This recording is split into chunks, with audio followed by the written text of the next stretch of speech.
The wind was so strong and you couldn't see a couple of feet in front of you. It broke windscreens of cars and backs of cars and houses, just lifted houses and roofs up hundreds of feet in the air, and mattresses, and they just floated around up in the sky. You were lucky actually to get out of there with their lives.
Today, the grief was obvious, but so was the courage. Vicar Roger Rich told of the Holocaust that had swept their community, and then paid tribute to the brave volunteers who had died to save others.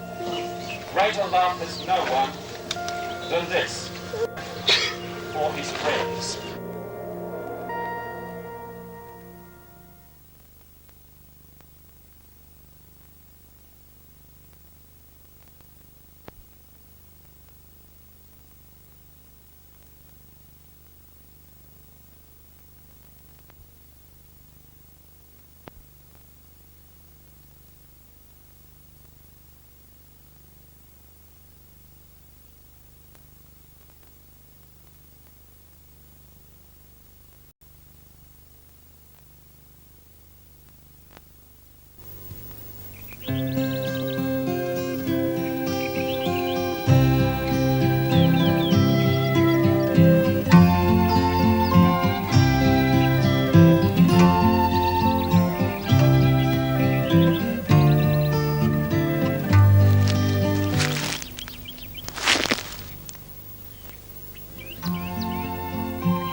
Fuel reduction burning. Fire has been part of the Australian forest environment for thousands of years. So much so that many of our forest plant communities need fire for their survival. Most fires are caused by people, but about 20% are started by lightning. Some fires are very hot and cause a great deal of damage. Others are less intense, burn slowly, and are easier to put out. Forest fires are fueled by litter on the forest floor. Eucalypts produce a great deal of litter. Every year, eucalypt forests shed up to 6 tons of bark, leaves and twigs on each hectare of forest floor. This fuel builds up year after year and dries out in the summer. In some forests, fuel has been known to reach 60 tons per hectare. On hot, windy days, it can spread fire over many kilometres and make firefighting very difficult. It is the Forest Commission's job to fight forest fires on public land to protect important areas such as water catchments and private property from wildfire. Although the Forest Commission cannot stop fires from starting, they can make them easier to put out by reducing the fuel on the forest floor. Even on a hot summer's day, fires will burn more slowly if there's not as much fuel. There are a number of ways of reducing the fuel on the forest floor. In small areas, near houses for example, fuel can be raked up and carted away. But in the forest, this is not practical as the area is too large. The Forest Commission have developed a special method of removing fuel in the forest. This method, called fuel reduction burning or controlled burning, uses fire to fight fire. The Forest Commission do fuel reduction burns during the autumn and spring, when the forest is damp but not too wet to burn. In these conditions, fires burn slowly and do not cause the devastation of wildfires. Fuel reduction burns are started by Forest Commission workers on foot using firelighters or by a special machine fitted to an aircraft.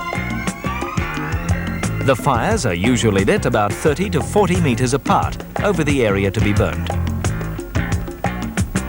Used wisely, fuel reduction burning can help protect our forests from the devastation of intense wildfires. A great deal of research is being done on the effects of fuel reduction burning on different forest, plant and animal communities. Hey,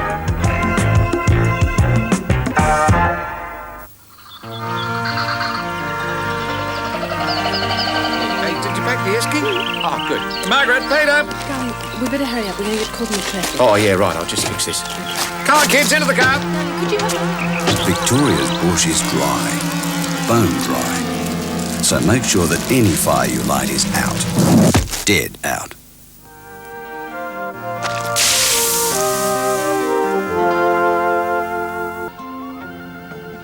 We didn't have a scorcher today. And there's more to come, I'm afraid. Fire bans are in force and that means no Barbies. Remember those matches and cigarettes are fires in the open too, okay? Let's go.